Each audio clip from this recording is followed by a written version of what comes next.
ఈ రోజైతే నేను స్వయం పాకానికి సిద్ధమయ్యా.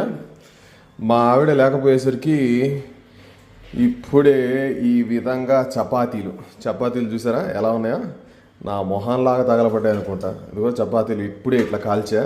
ఇదిగో ఎంత కష్టపడి కింద మీద పడి కాల్చినా కానీ ఇట్లే అవుతున్నాయి చపాతీలు. ఇదిగో ఇప్పుడే చూచ్చు కొంచెం కొంచెం కొంచెం. ఇదిగో ఇదైతే ఇంకొక మొత్తం 5 చపాతీలు చేసుకున్నా. ఇదిగో ఈ చపాతీ అయితే చూడండి ఎలా అయిపోయిందో. అమ్మో, ఈ చపాతీ ఇప్పుడు తినాలి, ఎలా ఉంటుందో ఏమో కానీ తెలియదు. కానీ అమ్మమ్మమ్మమ్మమ్మ, ఇక నాకైతే ఎంత కింద మీద పడి సాదుదామన్నా కానీ అసలు రావట్లే. దీన్ని చూడండి మొత్తం ఇదంతా ఇట్లా అతకపోతుంది. మరి ఈ పిండి మాత్రం మంచి పిండే, కానీ మౌనిక చేసినప్పుడు మాత్రం బాగానే వస్తుంది. నేను చేస్తేనే చపాతీలు ఎందుకో సరిగ్గా వచ్చి రావట్లేదు. కాల్చడం అయితే ప్రస్తుతానికి ఓకే, అలా అలా ఆయిల్ వేసి కాల్చా. ఇదిగో ఇలా కాల్చా. లాస్ట్కు ఒకే ఒక చపాతీ మిగిలింది. ఈ చపాతీని ఇప్పుడు దీన్ని కూడా కాల్చేసి ఎలా ఉండబోతుందో టేస్ట్, నేను కాల్చిన చపాతీలు నేనే తింటే ఎలా ఉంటుంది చూద్దాం. ఇంతకంటే ఎక్కువ కాల్స్తే నల్లగా అయిపోయేటట్టుంది. ప్రస్తుతానికి ఆడి దాకా ఉంచా. ఇప్పుడే మళ్ళీ సిమ్లోకి పెడుతున్నా. సిమ్లోకి పెట్టి ఇలా ఈ చపాతీని ఇలా తీసేసి ఇలా కష్టపడితే దీన్ని లేపితే వస్తుందట. వస్తుంది. అమ్మో, మళ్ళీ ఈడ బొక్క పడింది. ఇదిగో ఈ నుంచి ఇట్లా లేపుతున్నా. లేపి ఇలా వేసేసా.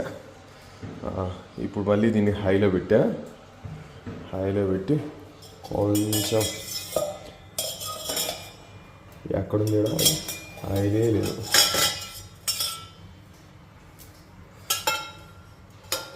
అదిగో ఇలా ఆయిల్ జల్లిన తర్వాత మళ్ళీ హైలోనే ఉంది కాబట్టి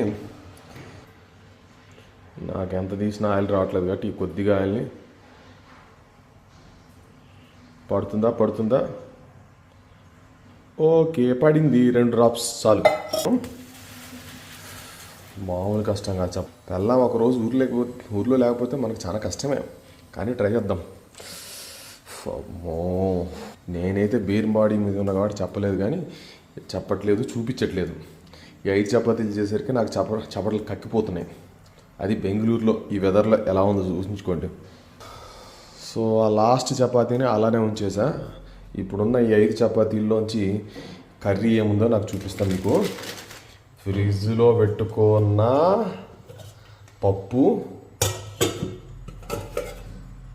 ఆలుగడ్డ ఫ్రై, ఈ రెండింటిని టేస్ట్ చూసి ఎలా ఉంటుందో చూపిస్తాను. ఇప్పుడు ఈ చపాతీని ఈ పప్పులో ఇలా ముంచుకొని, బాగుంది. నా చపాతీ నా ఇష్టం.